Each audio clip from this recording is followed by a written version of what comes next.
আসসালামু আলাইকুম। আমি আজকে যে বিষয়টি নিয়ে আলোচনা করব সেটা হচ্ছে যে কনসালটেশন পেপারটি লঞ্চিং হয়েছে গত 20th অফ নভেম্বর 2025 এরপর থেকে আমি দেখতে পাচ্ছি যে আমাদের কমিউনিটিতে যারা মাইগ্রেন্ট হিসাবে আছে তারা বিভিন্ন রকমের স্ট্রেস ফিল করছে এবং তারা প্যানিকিং হয়ে যাচ্ছে।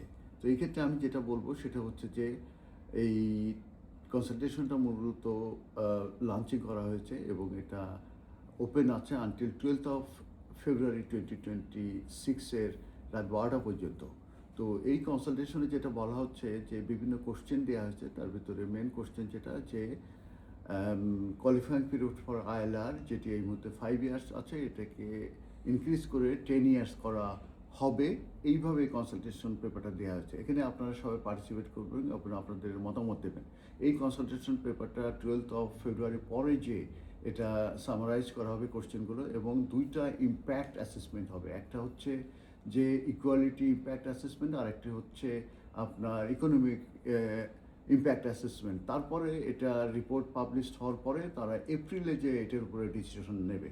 তো যে কারণে আপনারা এপ্রিল পর্যন্ত অপেক্ষা করুন এবং দেখেন যে তারা কি চেঞ্জটা আনে, তারপরে আপনারা সেই অনুযায়ী আপনারা স্টেপ নেবেন। আরেকটি বিষয় কনফিউজ হয়ে যাচ্ছে সবাই যে এটা কি অলরেডি আইন হয়ে গেছে কিনা, এটা ইমপ্লিকেশন হয়ে গেছে। না, এটা কনসালটেশন, এটা কিন্তু এখনও আইন হয় নাই, এটা কিন্তু ইমপ্লিকেশন হয় নাই। এপ্রিলের পরে জানা যাবে যে এটা মূলত ফাইনালাইজ হয়ে কি তারা চেঞ্জ করতে যাচ্ছে। আরেকটি বিষয় আমি ক্লিয়ারিফাই করি, সেটা হচ্ছে যে যারা অলরেডি এসে গেছে 2021-এর পরে, যে প্রায় 1.6 মিলিয়ন পিপুল যারা স্কিল ওয়ার্কার সহ অন্যান্য জেনারেল মাইগ্রেন্ট হিসাবে আছে, এইগুলো কি তাদের উপর কার্যকরী হবে কি না, বিশেষ করে তাদের জন্য 10 ইয়ার্স এই কোয়ালিফাইং পিরিয়ড হবে কি না, এটার ব্যাপারে কিন্তু কনসালটেশনে তেমন কিছুই নাই।